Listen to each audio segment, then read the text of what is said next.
I'm not going to be bullied by union reps, and I'm not going to be bullied by the online people. The online crowd that wants to destroy if they don't get every single thing they want. Well, failure to identify as a witness is not a crime. It is a crime. No.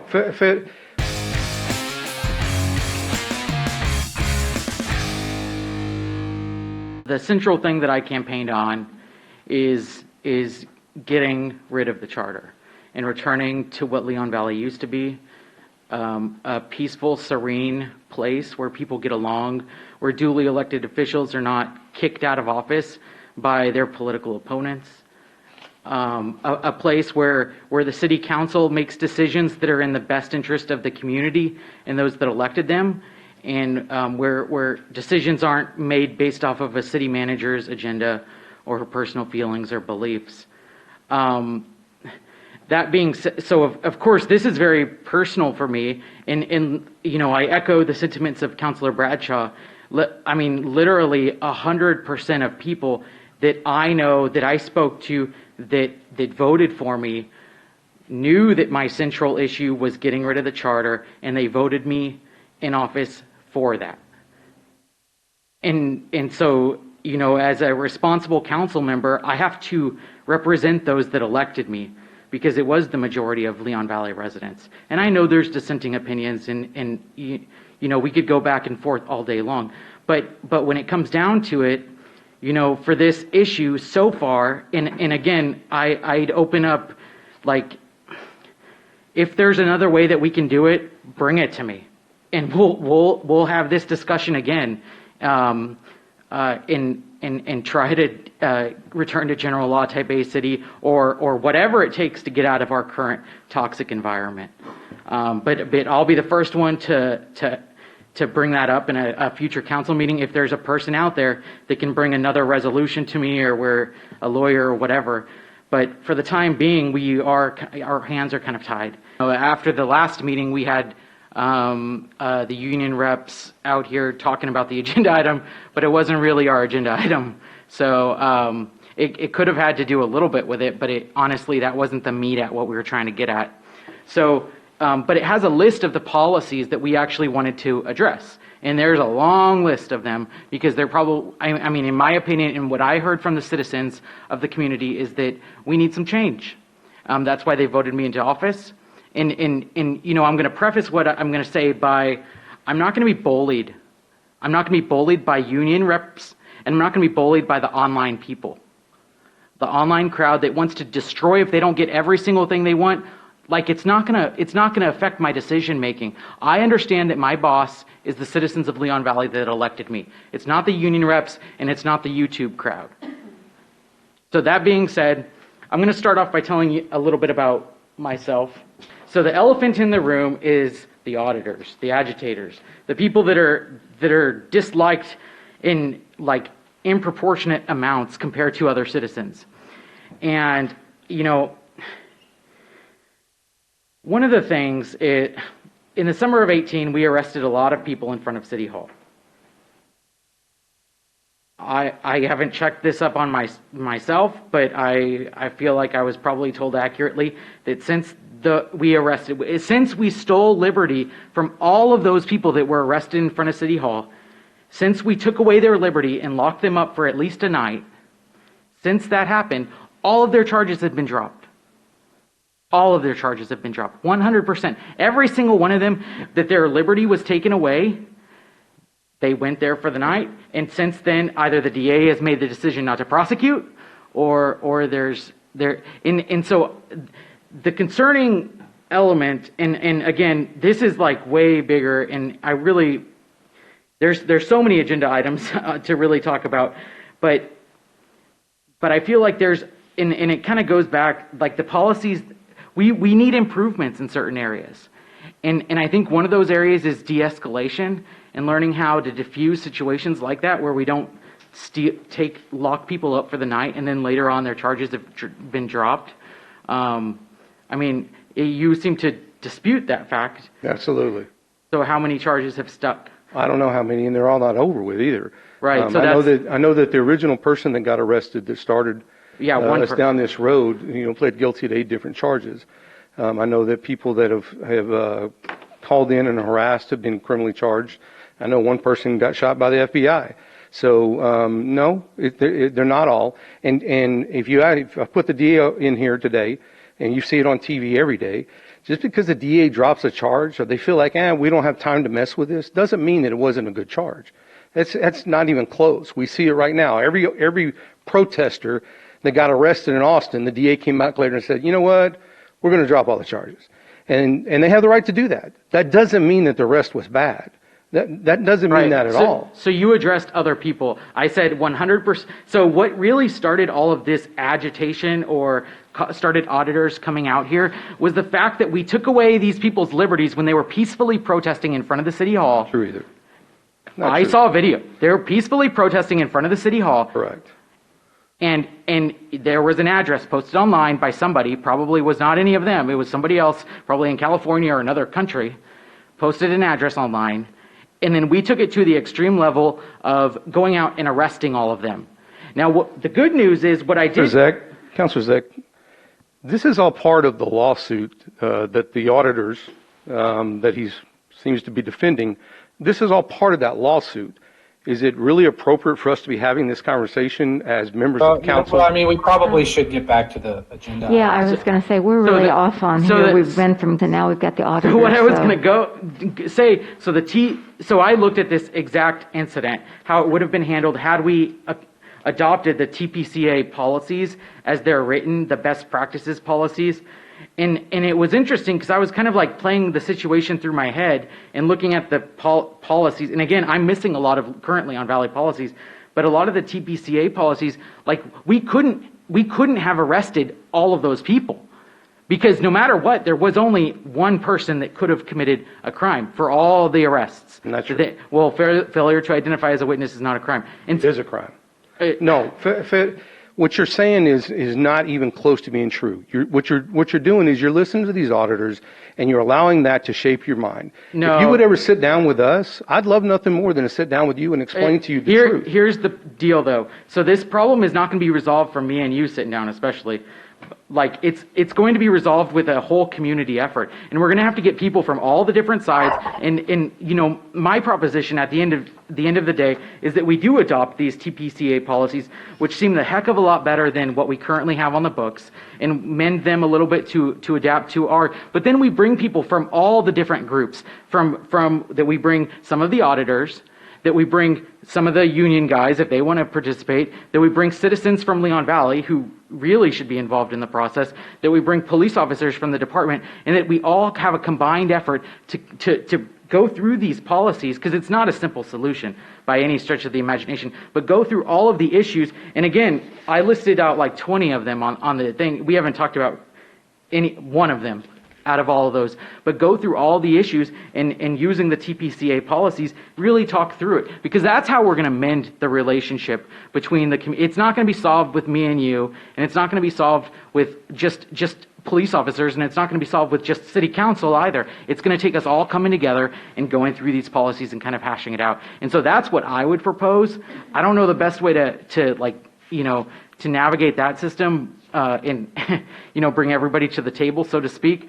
But, you know, that's what I see as the most productive thing that we could do that will fix the horrible reputation of our police department that may, you know, and some things may not be able to be fixed, but nonetheless we can try. Councilor Stevens, the reputation of this police department, you keep saying that, which is a total affront to the officers. The reputation of this community and the reputation of this department, not in the auditor community, not on YouTube. No, we get trashed every day. That's no doubt. But amongst our other agencies and amongst the citizens, overwhelmingly, we have their support.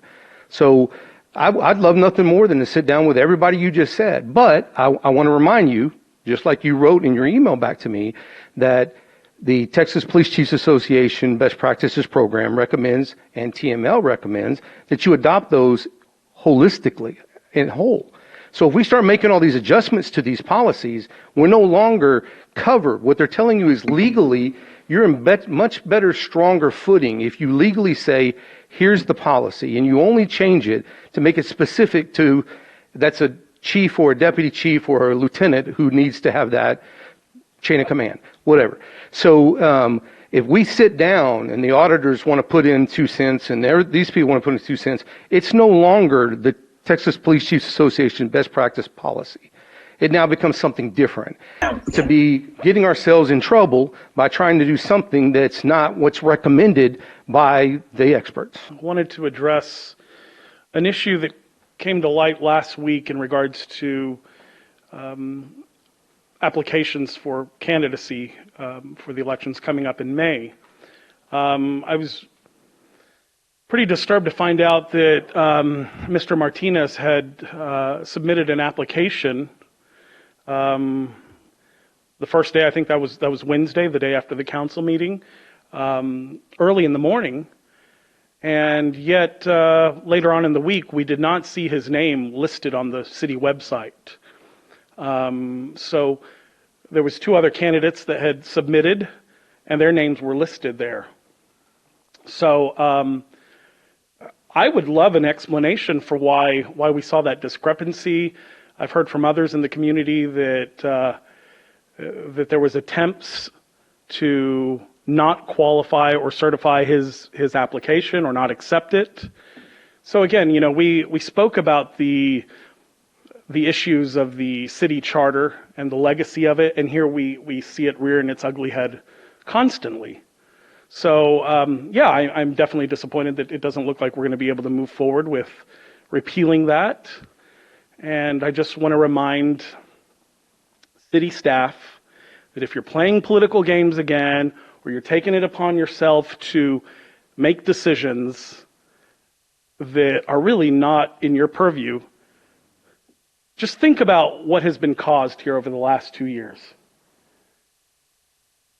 So this is troubling. Again, we see this issue coming up again, and this is why many citizens have taken the position that it's almost like a war against the citizens by staff on citizens and our rights.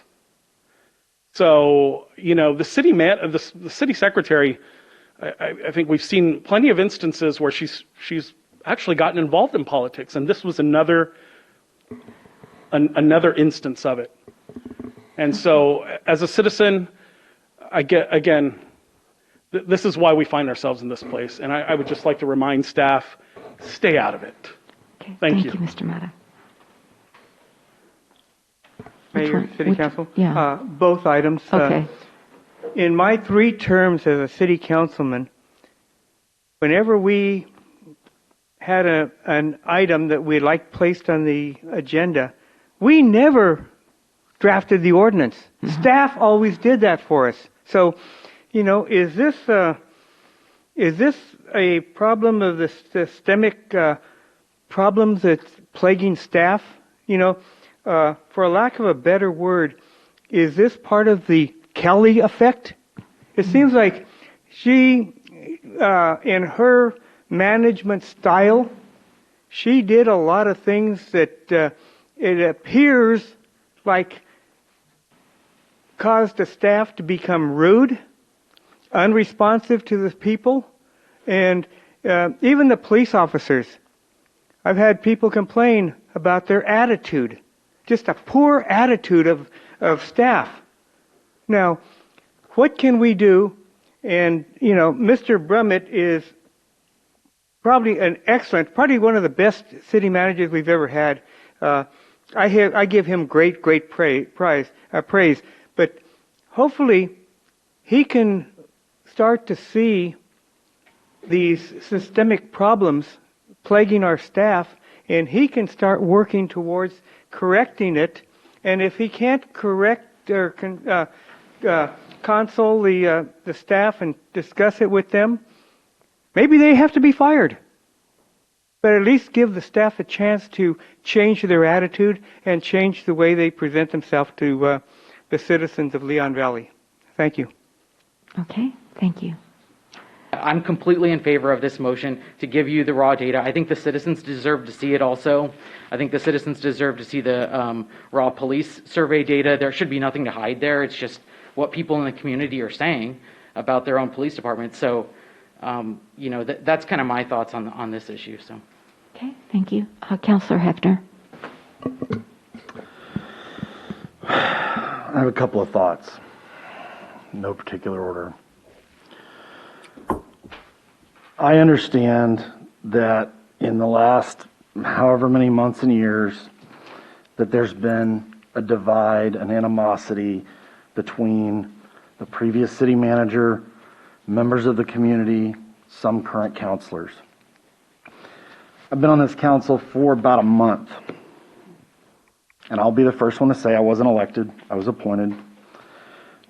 Citizens will have that opportunity in May to talk to me. I filed my paperwork today. In the last month, I've had a chance to sit down with about half of the department directors on this city staff. I don't know all of the background. I don't know all of the ego or personality that's been involved. All I can speak to, and when someone makes an assertion about someone's behavior, I can't speak to it, right? I don't have anything to back it up or support it or deny it or anything like that. So what I can go is what I see. And in my experience, in the last month, I've met with these department directors. I've come on my own time, apart from these council meetings, to meet with them and understand their issues. And by and large, they have been incredibly forthright. By and large, many of the conversations have begun tentatively. And I think a lot of the reason for that is because we've had this butting of heads, butting of personalities. I'm a big believer that you get more flies with honey. And if you ask nicely, now I'm not saying, Councilor Bradshaw, that you didn't. Mr. Stevens, I'm not saying you didn't. But when I've asked nicely, doors have opened.